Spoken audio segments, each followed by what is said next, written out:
everyone. Hi, I'm Rochelle Saldana, and I work in the client relations and technical support team. And most recently, I joined the Document 360 team. I'm here to introduce Clemens Vasters, who works at Microsoft as a product architect on the Azure product engineering team. And he's here today to talk on eventing, serverless, and extensible enterprise.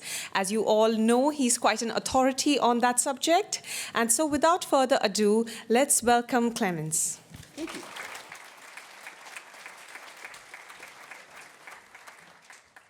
There are some seats here in the front. In case of anybody being stuck in the back, there's seats I see here, and you can come to the front. I will not bite. In spite of me looking like I had already bitten a lot of people. So my name's Clemens. I am architect on the messaging team. We do a lot of things. I've been here for a long time. I wrote this book. And then since then, I've been doing kind of the Microsoft messaging stuff. Someone dared me to open a picture with a picture of an airplane. I will be happy to comply. I took that picture in Pittsburgh 2 years ago. F-22 Raptor. All right. So after doing all these things at the beginning, we have a lot of services that have to do with messaging. You heard about some of them. I actually don't have API management on here, which I probably should. And the team that I represent, that Dan represents, you will hear from right after this talk, we run these services. So we run Service Bus.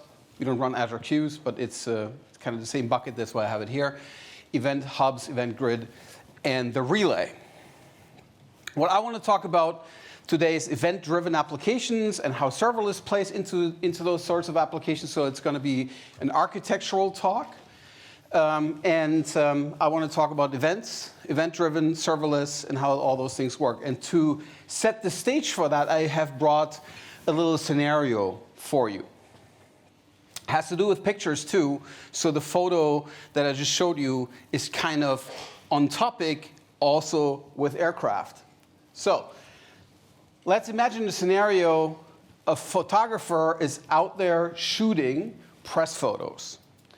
So you have a camera, and the camera or the phone uploads a raw picture or a JPEG picture into a blob container that contains uploads. That now triggers an event through Event Grid for the blob created event, onto which we hook up an Azure function. And the Azure function does quite a few things in the beginning. It goes and classifies the picture. It runs it by the Azure cognitive services to do vision classification. And then it goes and does some extra formatting. It does some tagging, and then goes and moves that picture into the picture inventory, and also puts that into an index database, and then has a push to a photo ingested notification hook so that we can go and process that. As we've done the ingestion into the inventory, we're going to do a further step of,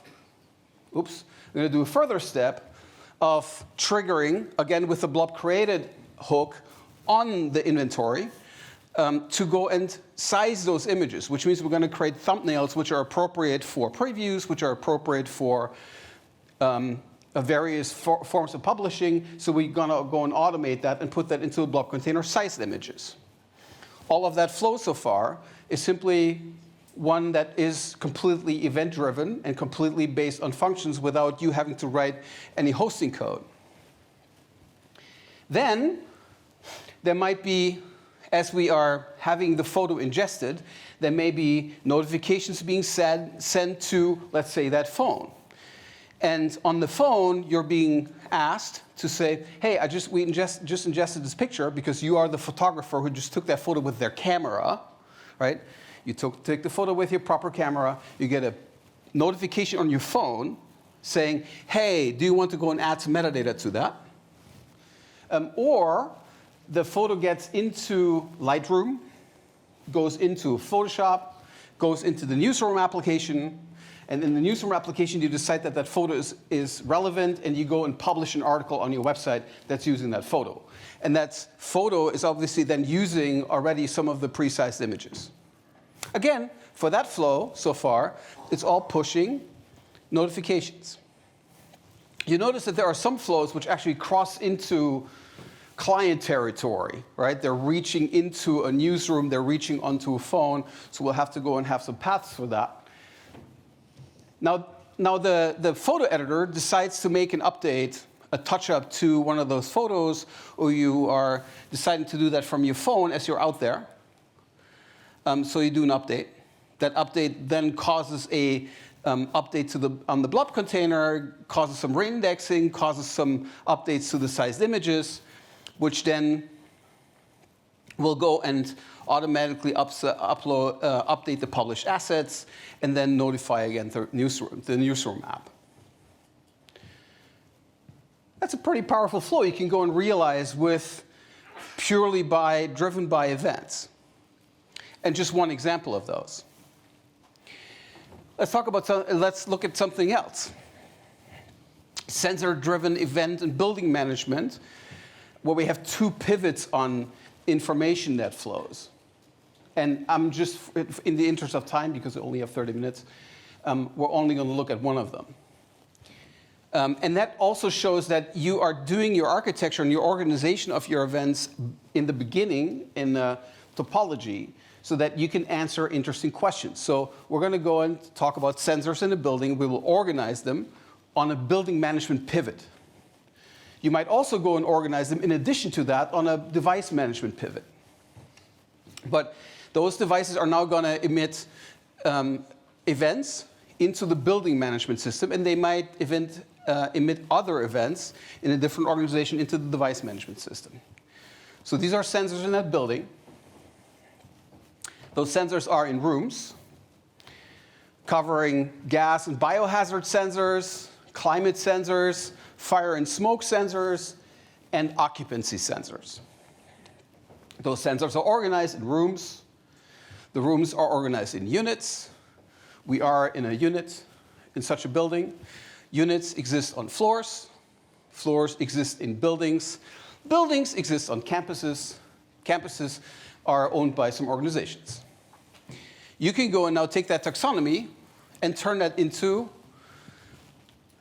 organizational hierarchy for how you publish your events.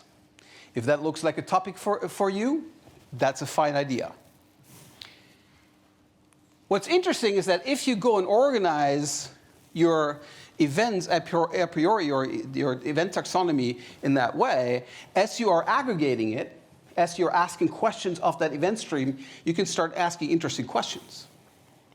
For instance, are there people in this room? What room is unoccupied in building 41? Is there a fire alarm at the site? And then you can go and react on those things. You have an analysis, and based on that analysis, you can go and trigger some actions.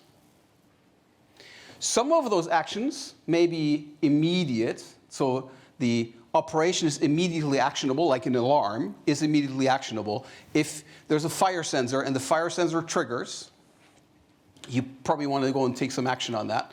Other things like the fluctuation of temperature in a room, you will take action after a while if you see the temperatures going up in a trend. So for the first question, are there people in that room? You may want to go and subscribe to the occupancy sensor of a particular room, and then basically take the last value read of that, and then decide based on this whether there are people in the room. So that's fairly simple. What room is unoccupied in building 41? Well, you observe all those streams of the occupancy sensor, and then you query across the latest value. Is there a fire alarm at the site? Well, you go and subscribe to the entire site, and then you filter whether you see an alarm. So all of those things can be driven based on events, and you react to those events either immediately to something that's immediately actionable or to an aggregate of it, just so that you get an idea. Keep that in your head. We'll get back to that. Service orientation is something that we've been talking about for, 20 years now. And now the serverless things come around, and everybody's talking about functions. And now functions is the new craze. How does that relate to the principles of service orientation that we've talked about for so long. Services, and this is what we've been preaching for 20 years now, are autonomous entities. A service owns all of the state. It owns a communication contract. It can be changed, redeployed, and completely replaced. It has a well-known set of outside communication paths. It has no shared state with others. You don't have two services that have the same underlying read-write storage are one service, not two. So all of those principles have been true for 20 years, and actually something like Azure would not exist if we didn't have these autonomy principles. Because it is possible for us to deploy, run, build services completely independent of each other. It's not that there is the grand coordination summit of teams every week that say, you go and deploy this and you deploy that, because we have a set of rules that we all follow, and that makes it possible that we can independently operate and run our services while they have dependencies on each other. So all of that is grounded in these foundational rules of autonomy, but also commitment to others. So that modern notion of service, we used to have a notion of service that was probably a little narrower when we were thinking about this in terms of artifacts that we were dealing with. You would think about a service as, dare say the word, a .cf service. It would be hosted together and had a set of exposed functions. But really, the evolved notion of service is that it's really a group of things that a team owns that allows a team to go and evolve their capabilities together. So service is really about ownership. And that might combine a set of different artifacts. And if you take that together with with the notion of serverless, and specifically with functions, you get to the point that you have a service that is composed of a set of functions, and those functions form a fleet. And when you think about functions, they are independently deployable, independently scalable. You may have independently manageable. You may have a function or two which take thousands of requests per second, and then you have a bunch of other functions which are auxiliary, which take almost no traffic. And scaling them together is hard, but scaling them independently, appropriate for what that particular thing does, is better and ultimately also likely cheaper and easier to manage. And also, not everything is the same transport, right? One of the mistakes, arguably, of a model like .cf, when it's all bound to the same transport, even though we have these flexibilities in bindings and all those things, is that not everything is suited to talk about over HTTP at all, or to have a synchronous request-response interface. So with a notion of function, you can go and have a function that just binds to a queue. You can have a function that just binds to HTTP, and you can have a function that just binds to the output of Kafka and run them all together, and then call that a service. So service is really not about the particular artifact, but it's really an organizational principle. And that question was asked to me in Athens on Saturday, like, how do I think about this from an organizational perspective? Doesn't that get complicated? And the way I think about this is the stuff you would put in one repo. But it's not necessarily the stuff that you all deploy into the same slot. But that's how you organize your stuff. The upside of functions is that they're independently deployable and versionable, independently scalable, and they can have independent communication paths, as I just said. They can be hooked up to a database transaction. They can be a trigger. And that's fine. A system is made up of services, and they're composed. And the solution scope for the system and the selection of services that apply in the scope of a system may be informed by law, culture, policy. A US system these days may look a little bit different from a European system because of GDPR. and because of many other different concerns. So the principles of modularization that we had from 30, 40 years ago also still apply, in that you are grouping your services, you're making your system modular based on those overarching non-technical concerns. That all out of the way, let's get to messaging. REST is great for, or HTTP or RPC, are great to obtain immediate answers, right? And that's why it's so popular, because, and it's also, it's how you do a function call. So it's super popular. But there's very many different scenarios where that's not the appropriate communication path, because you want to, your communication is not a request, but it's something else. And the something else's, I have a few here that are something else's, that are not necessarily requests. You have reports, transfers, commands, notifications, queries, measurements, assignments, handovers. A handover is you have done a piece of work in your part of the system, and now you're effectively bundling up the result and you're handing it off to a completely other part of the system. You're done with that work. You do a transfer, which is you have a large file and you try to get that over to some other part. You have a job where you are assigning some duty over to another system. You throw that over there on the fence, and then eventually, when that's done, you want to have a report about it. And you can go and take these and group them.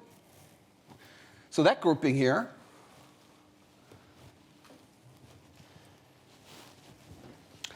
is based on what the expectation is that the sender has when they send these things. Commands, transfers, queries, handovers, jobs, assignments, updates, requests, all put some sort of expectations about the next steps on the receiver by the sender. Reports, notifications, measurements, and traces are basically just reporting out facts without having any particular expectations of what's going to happen with them. So that's why I distinguish between intents and facts. Intents are very well covered by messaging, and what they do is they set expectations. You are having conversations. You have our mutual assurances about contracts and how the communication happens. You control you do control transfers of a workflow to someone else, or in the case of banking transactions, you actually do value transfers. And in the case of, dare I say it, Bitcoin, you literally transfer the value in the record itself because the value is inherent in that record, which I find crazy, but you might not. So these are all things that are happening, these are intents that are happening in messaging. Eventing is all about reporting out facts. You're effectively making a statement about something that just happened. And the entire scenario that I just showed you in the beginning, the photo scenario, was all about, hey, I did something, I stored a file. And then the next step picked that up and said, hey, yeah, I know what to do with that file, and did its own thing. But there was never a control point, a control handover where it said, you got to go and do this. But these were all extensions, effectively, that were done on the fact that you had just done some work. So messaging is about conversations. Eventing is about telling people what just happened. That has consequences in architecture. And that has consequences in architecture so grave that we are making different services for those. Example, you have a device command. You have a device that sits somewhere out in the world. Let's say it's a car. The car drives through tunnels, gets parked somewhere in parking garages. It drives through the far rural landscape. It's not always in reach. So you have some queue for it. And if you want to send something to the car, you give that to the queue. And then when the car shows up again on the network, it goes and fetches its stuff from the queue. And then if a backend process wants to have a conversation with the car, it puts that into the queue, and then the car goes and stores that message on the queue that comes down back and then sends that to the backend process. And there's some correlation happening because it's inherently asynchronous. In the ideal case, it's very fast. In the case where the car drives through a tunnel, it is as fast as possible until the connection is reestablished. But there's little queues in the middle. Azure IoT Hub and Service Bus cover that scenario. It's a command that's being issued to a device, and that command is happening over a messaging path. Downstream, if you think about the messaging, the backend process may employ a workflow manager like Logic Apps, and then go and execute a number of steps, and then go and hand off the result to accounting and stuff. Which means that's the integration thing. That's why you are all here, for integrating the accounting and stuff. I think. So that's messaging. Right? Messaging is really about heavy-duty transfer, about conversations, about integration of things. Eventing is about reporting stuff out. And there's, again, here 2 different categories, discrete events and serious events. Discrete events are independent, they report some state change, and they're immediately actionable. I just stored this picture in the blob is something that is immediately actionable. The temperature reading here in that room is not immediately actionable, because even if it spikes above 23 degrees or 24 or 25 degrees, it might only do so for a very short moment of time. And you don't want to go and have the air conditioning trigger on those little short moments in time events, but you want to go and measure over a minute, and then based on that, go and make a decision, so you don't need to do this switch off and on the whole time.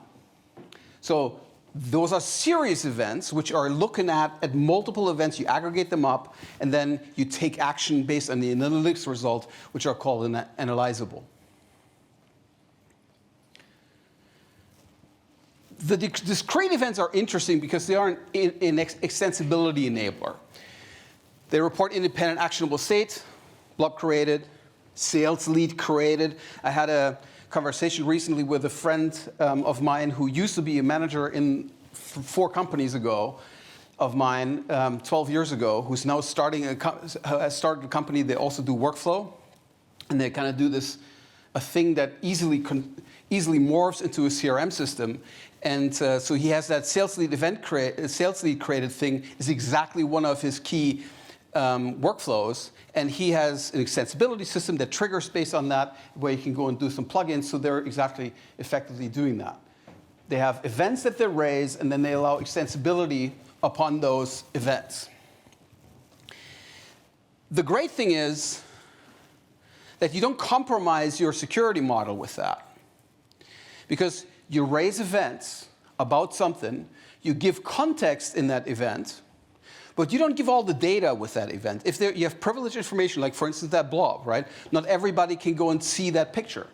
But you can report the fact that you uploaded a picture, and so you're making that fairly broadly available to a broader number of clients.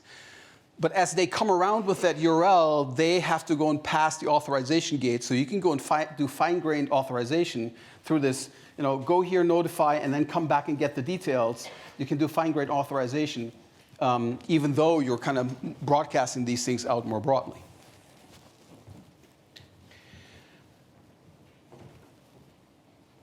Data series processing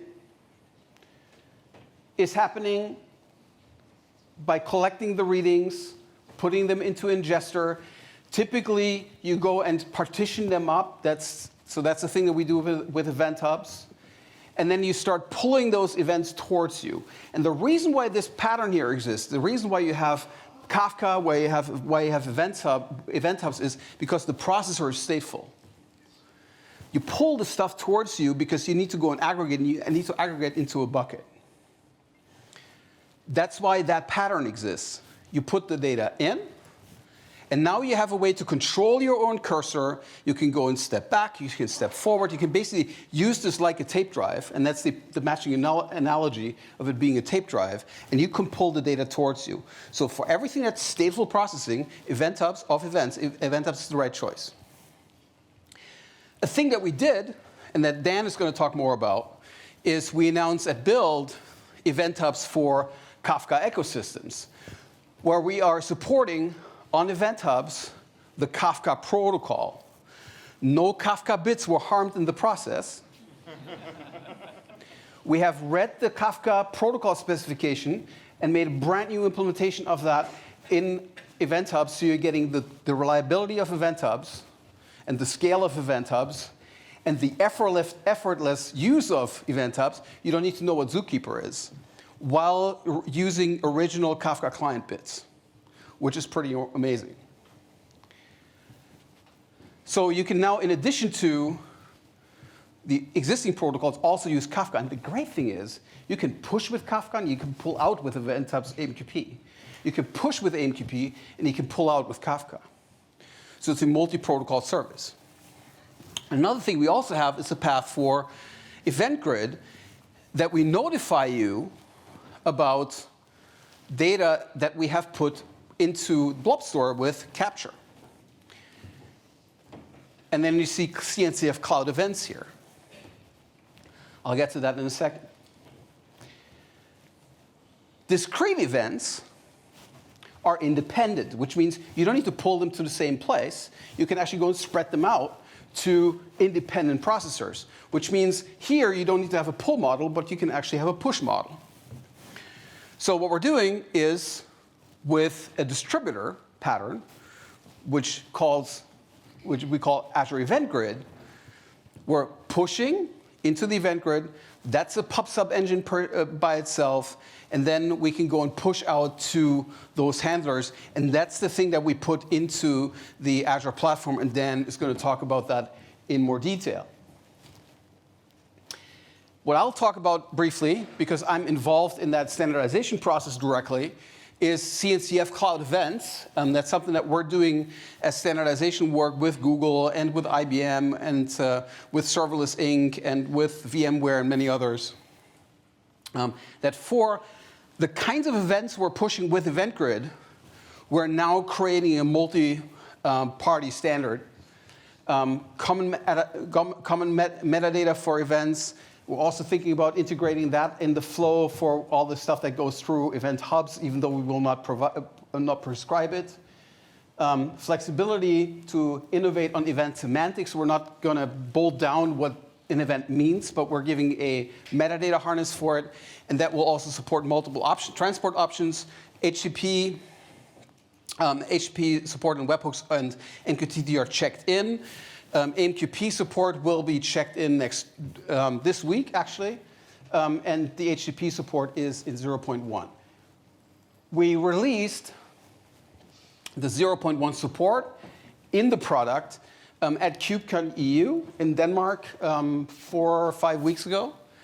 So you can use CNCF Cloud Events today as a format, and it's something that we will go and push further. And the great thing is that there's so many vendors who have committed support for it that we believe this will be the way how events, certainly discrete events, are going to be expressed across very many cloud platforms. And that is, we do that to make life easier for you, so you don't have to handle events in a different way in different platforms. So,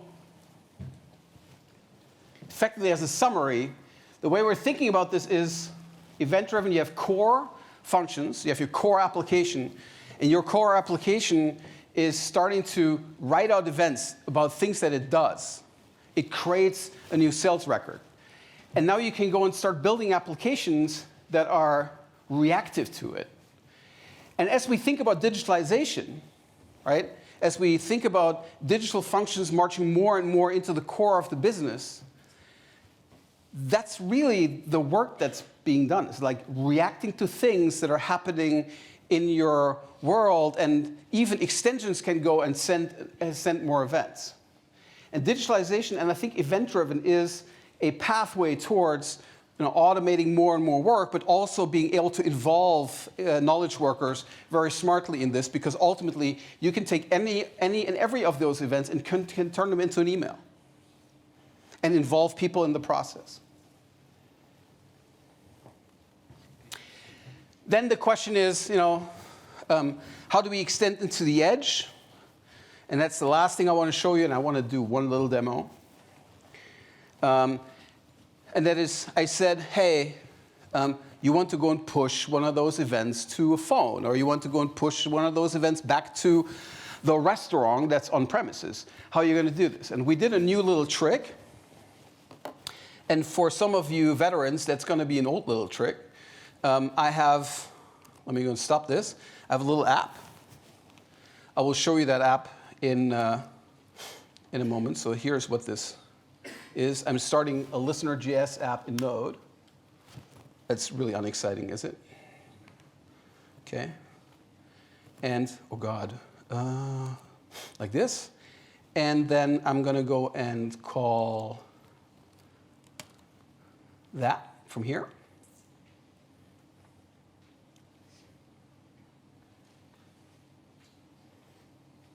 If the demo gods align, which they usually don't. People are doing a lot of things on the network, I guess. And let me try that again. And then let me try that again with a different browser.